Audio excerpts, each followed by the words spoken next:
ஆண்டவரும் உலக இரட்சகருமாகிய இயேசு கிறிஸ்துவின் ஈடு இணையற்ற நாமத்தில் யாவருக்கும் என் அன்பின் வாழ்த்துக்கள். உங்கள் வாழ்வில் மகிமையான காரியங்களை தேவன் செய்வார்.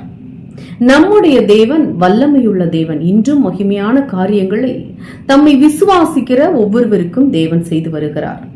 தம்மை விசுவாசிக்கிற ஒவ்வொரு பிள்ளைகளுக்கும் செய்து வருகிறார். அவர் தம்முடைய மகிமை பொருந்திய வல்லமையை வெளிப்படுத்தும் போது அதை ஒருவராலும் தடுத்து நிறுத்த முடியாது.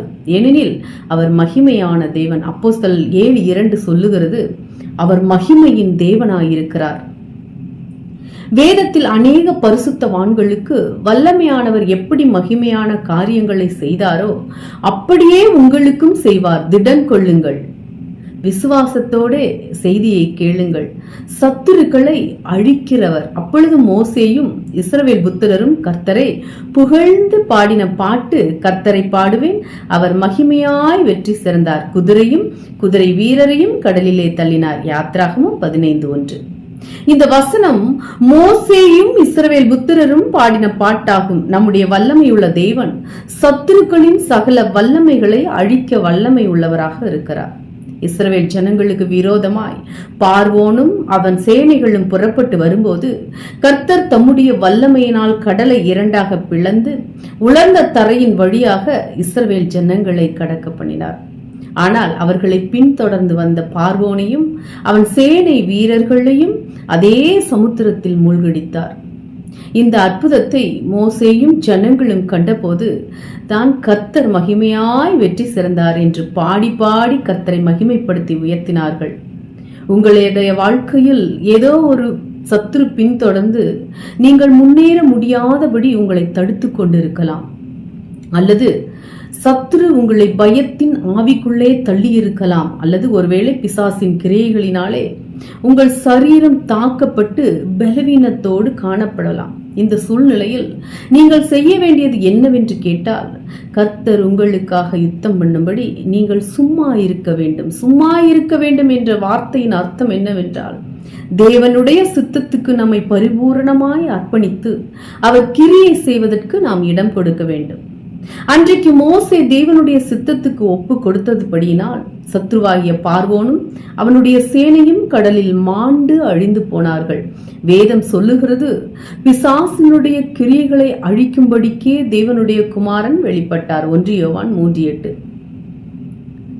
இயேசுவின் நாமத்தினால் விசுவாசத்தோடு சத்தியத்தை ஏற்றுக்கொள்ளுங்கள். ஏற்றுக்கொண்ட சத்தியத்தின்படி நடக்க அர்ப்பணியுங்கள். வல்லமையானவர் மகிமையான காரியங்களை செய்து உங்களுக்கு விரோதமாக, உங்கள் குடும்பங்களுக்கு விரோதமாக மற்றும் உங்கள் பொருளாதார ஆசீர்வாதத்துக்கு விரோதமாக எழும்பின சகல சத்துருவின் கிரியைகளையும் அழித்து மகிமையான காரியங்களை தேவன் செய்வார்.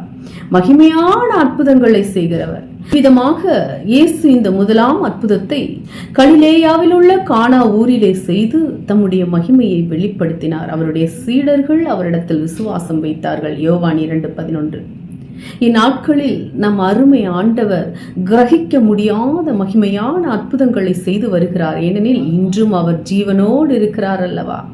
2000 ஆண்டுகளுக்கு முன்பு என்னென்ன அற்புதங்களை செய்தாரோ அதே அற்புதங்களை இன்றும் செய்து வருகிறார். நாம் எல்லாரும் அறிந்திருக்கிறபடி வேதத்தில் நம் ஆண்டவர் செய்த முதலாம் அற்புதம் தண்ணீரை திராட்சரசமாக மாற்றிய அற்புதம் தான். இப்படிப்பட்ட வல்லமையான அற்புதத்தை அவர் செய்த போது யோவான் 2:11 சொல்லுகிறது, கர்த்தர் தம் மகிமையை வெளிப்படுத்தினார்.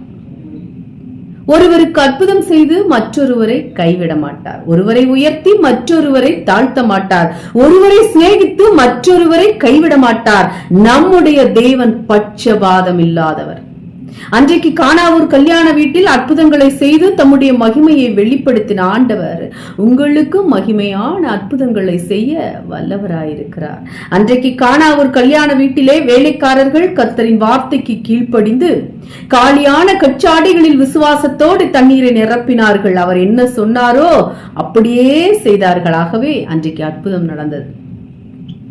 இந்நாட்களில் உங்களுக்கு அவர் என்ன சொல்கிறாரோ, சிறு பிள்ளை போல விசுவாசத்தோடு கீழ்ப்படியுங்கள். கட்டாயம் தேவனுடைய வல்லமையை காண்பீர்கள். அவர் தமது மகிமையை உங்களுக்காக வெளிப்படுத்துவார். அன்றைக்கு மரியாள் வல்லமையுடையவர், மகிமையான காரியங்களை எனக்கு செய்தார் என்று கர்த்தருடைய நாமத்தை உயர்த்தினது போல நீங்களும் உயர்த்துங்கள்.